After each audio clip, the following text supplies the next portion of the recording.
नमस्कार, मैं हूं आपके साथ मयंक। पिछले 24 घंटों में जो अपडेट हुए हैं वो मैं आप तक पहुंचाऊंगा, लेकिन इसी बीच एक बड़ी अहम खबर, एक ऐसी खबर जो शायद आप सब इसके बारे में जानना चाहें। देखिए, आज 16 मार्च है और 16 मार्च की सबसे बड़ी खबर, ईरान की तरफ से बड़ी चेतावनी आई है। और चेतावनी ये कि अमेरिका पर एक बार फिर हो सकता है 9/11 जैसा ट्रेड टावर जैसा हमला। और ये चेतावनी आई है ईरान की तरफ से। देखिए, ये ऐसी खबर है जिसने पूरे अमेरिका में दहशत फैला दी है, खौफ फैला दिया है।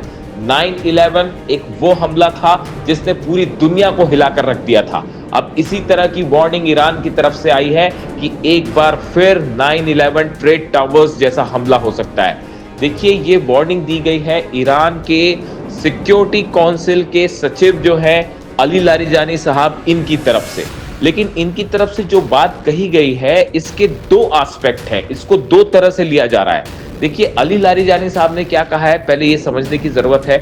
उनका कहना ऐसा है कि अमेरिका में ही कुछ नेता मिलकर जो हैं वो 9/11 जैसा हमला करवा सकते हैं, यानी अमेरिका खुद पर इस तरह का हमला करवा सकता है और उसके लिए ईरान को दोषी ठहराया जा सकता है और ये आरोप लगाए जा सकते हैं कि ये हमला ईरान ने करवाया है। तो अली लारिजानी साहब का कहना ऐसा है कि आने वाले कुछ दिनों के अंदर ट्रेड टावर जैसा हमला होगा और ये असल में अमेरिका की ही साजिश होगी और अमेरिका उसका आरोप ईरान पर लगा देगा, और ताकि बाकी के देश भी ईरान के खिलाफ हो जाएं और ईरान के खिलाफ मिलकर हमला करें। इस तरह की एक साजिश हो सकती है। ये बात अली लारिजानी साहब की तरफ से कही गई है। लेकिन एक्सपर्ट्स जो हैं, जो एनालिसिस कर रहे हैं इस बयान का, उनकी तरफ से एक बात और कही जा रही है। उनकी तरफ से बात यह कही जा रही है कि क्या इसका मतलब ये निकाला जाए कि ईरान ने अमेरिका को ये वार्निंग दे दी है कि आने वाले वक्त में अब 9/11 जैसे हमले होंगे अमेरिका में। कुछ लोगों का मानना यह भी है कि ईरान ने बड़े ही एक समझदारी भरे अंदाज में अपनी बात को अमेरिका की जनता तक और अमेरिका के नेताओं तक आगे बढ़ा दिया है कि आप तैयार रहिए, अब 9/11 जैसा हमला होगा। अब ये दो इसके एनालिसिस हो रहे हैं इस बयान के। लेकिन देखिए, अब हकीकत जो भी है वो आने वाले दिनों में पता चलेगी। लेकिन जिस तरह से ये चेतावनी आई है, उसने एक बार फिर पूरे दुनिया में जितने सुरक्षा एक्सपर्ट्स हैं उनके लिए, अमेरिका की जो सुरक्षा एजेंसीज हैं उनके लिए एक बड़ी चेतावनी जारी कर दी है। 9/11 एक ऐसी घटना थी जिसने पूरी दुनिया में एक सनसनी फैला दी थी और उसके बाद जो उसके परिणाम हुए वो भी सबने देखे। अब क्या ईरान के खिलाफ जो ये युद्ध छेड़ा गया और ईरान में जो हमले हुए, सुप्रीम लीडर का असैसिनेशन हुआ, क्या उसके बाद अब अमेरिका में घुस के हमले होने वाले हैं?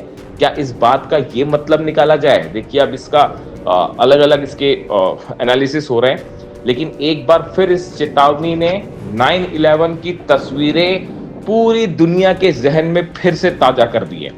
इसी बीच इजराइल में लगातार हमले जारी हैं और जो तस्वीरें आई हैं बीती रात, यानी 15 और 16 तारीख की बीच की रात, इजराइल में जबरदस्त जो है वो मिसाइल अटैक हुए और बताया जा रहा है कि सेजिल मिसाइल से जो हमले हुए उसने पूरे इजराइल को दहला के रख दिया है। चाहे सेंट्रल इजराइल हो, नदर्न इजराइल हो, साउथ इजराइल हो, हर तरफ सेजिल मिसाइल्स बरस रही हैं अब। और सब तरफ जो है वो आग लगने की तस्वीरें सामने आई, कई घरों के गिरने की तस्वीरें सामने आई। लोग जो है वो पैनिक सिचुएशन में है, बंकर्स में छुपे हुए हैं। कई जगह बंकर्स को तोड़ते हुए मिसाइल्स जो है अंदर जाके फट रही हैं। ये हालात इस ओर इशारा कर रहे हैं कि इजराइल वो तबाही देख रहा है जैसी तबाही आज से पहले कभी इजराइल ने नहीं देखी। शायद किसी को इस बात का अंदाज नहीं था कि ईरान की मिसाइल्स इस कदर से जो है भारी साबित होंगी और इजराइल का डिफेंस सिस्टम पूरी तरह से ध्वस्त किया जा चुका है। देखिए, कोई भी डिफेंस सिस्टम जो है अब वो इस लायक, इस हालात में नहीं है कि ईरान के मिसाइल्स को रोके। इसराइल में जो हमले हो रहे हैं उसके बाद बड़ी संख्या में लोग सड़कों पर आए और नेतन्याहू के खिलाफ, इसराइल की गवर्नमेंट के खिलाफ उन्होंने नारेबाजी शुरू कर दी। और ये कहा जा रहा है कि इसराइल की जनता इस बात से सख्त नाराज है कि आखिर क्यों उसे इस वॉर में खींचा गया, ईरान पर हमले क्यों किए गए।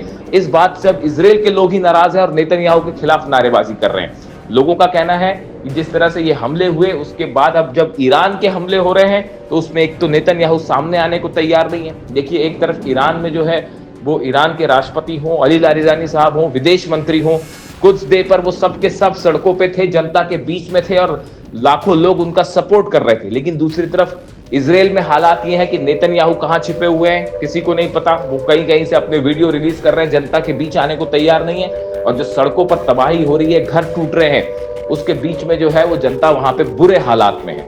यानी जंग आज की जो स्थिति है उसमें ईरान ने भयंकर तबाही मचाई है इसराइल में, और ईरान जो है वो भारी पड़ता दिखाई दे रहा है इस जंग में। यानी कि हालात ये हो चुके हैं अब कि दुनिया की सबसे बड़ी ताकतों को झुकाने में ईरान कामयाब हो गया है।